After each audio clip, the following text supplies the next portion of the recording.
All right, so I'm at work right now, working on some cabinets, and you know, it's the new year, and with that comes a surge of energy for doing new things or embarking on new endeavors.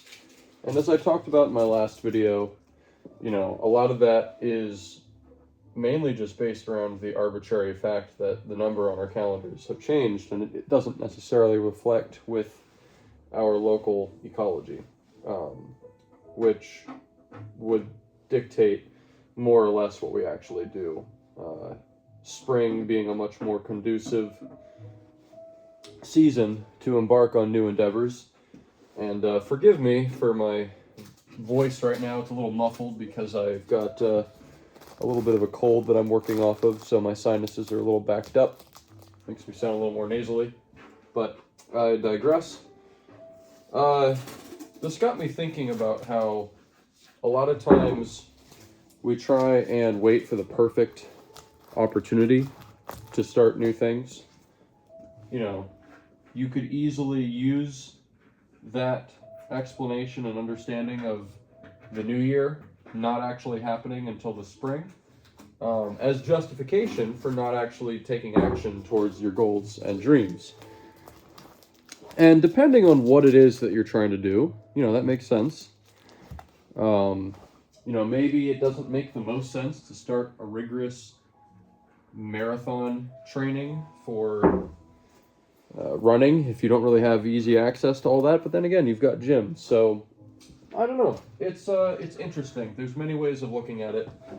And at the end of the day, what I started thinking about this morning as I showed up here later than I would have liked is a few quotes that have really just been haunting me for my entire life ever since I heard these quotes. The first one comes from Paul Chek, and I heard this in the first year of the Chek Academy course, which I'm now a Chek Level 1 practitioner, and I've been on a gap year for the past year. And that is, the maximum effective range of an excuse is 0 meters. And so what that means is that when it's all said and done, if the only thing that you have in your defense as to why a certain outcome was not achieved, or why you failed to accomplish a certain goal, or let somebody down, is, an excuse, letting yourself off the hook, that never actually solves the problem. And all that it does is displace the burden of accountability onto either someone else or a external factor outside of your control. And that is not to say that there's no such thing as failure, but rather, when you fail, when you make mistakes, the proper approach is to look at it from the perspective of, what did I do that contributed to this outcome? What could I have done differently to have prevented this, or at least mitigated the severity of this outcome? And what can I do going forward to ensure that this doesn't happen again? And so when you rely on excuses, you deprive yourself of the opportunity to grow. You deprive yourself of the capacity to expand your realm of responsibility beyond what you're used to. And so, hence why the maximum effective range of an excuse is 0 meters. Because when you use an excuse as your only tool in your tool belt, you're not going to get very far. Eventually, people are going to start closing doors to you. They're going to be associating you with the kind of person that is always going to have some reason as to why they can't do something. And, they'll let you enjoy your victimhood to yourself. And that leads me to the next quote that has been stewing, and that would be, how you do one thing is how you do everything. It's very easy to take that literally as a way of trying to debunk it, because it's like, oh, well, what if you're sick, or what if you got injured? or, what if you got laid off or something, basically saying, like, insert X, Y, and Z external factors that determine you're going to behave differently. Now, I'm not saying that there's going to be different contexts that influence our behavior and thoughts throughout our life that we encounter. The way that I interpret that quote is that how you approach life in any given situation is a reflection of how you approach life as a whole.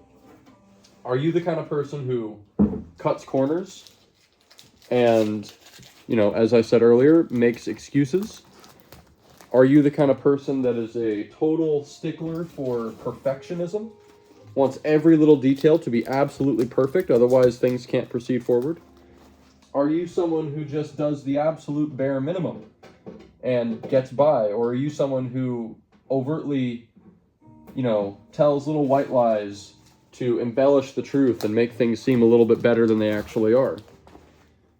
And, the thing that's so haunting about that quote is that when you are in situations in life where you're compromising your values or you are not doing your best, it makes it so that you can't look at that situation in isolation.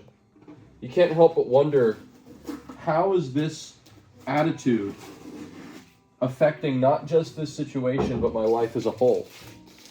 And when I look at my own life, as a recovering people pleaser, I have had the unfortunate habits of over-promising and under-delivering.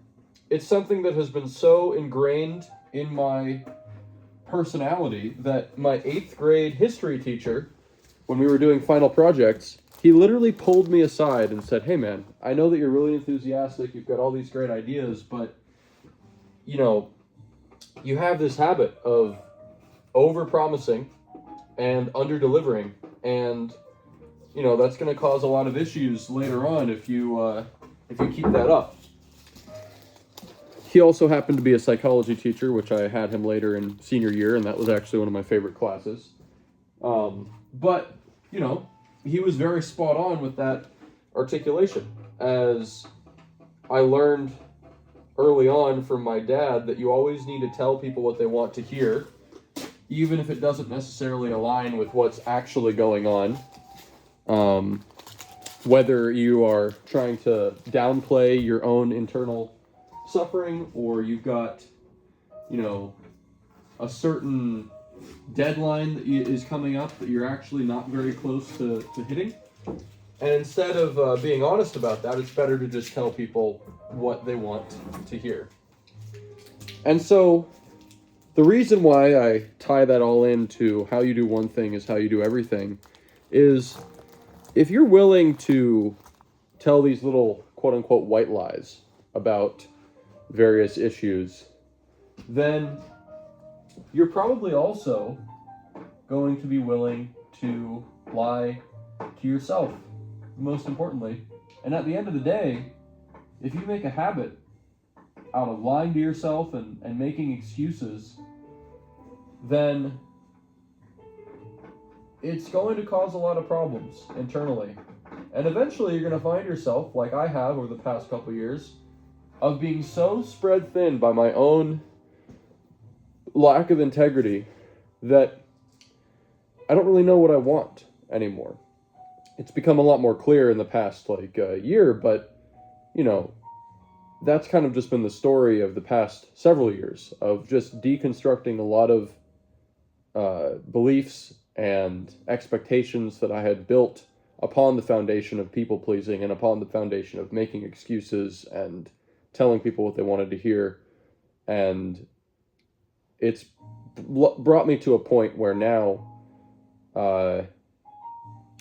it's time to take inventory and stock of what I'm actually dealing with in life. I don't necessarily know exactly where this was going to go, but I figured I would just kind of share these thoughts as I had them this morning. And I'm going to get back to the cabinet work And yeah, I've got a lot of ideas and things in store, but I'm not going to put any expectations on my shoulders about this, as I've got a lot going on in life. So I will see you the next time I see you. Cheers.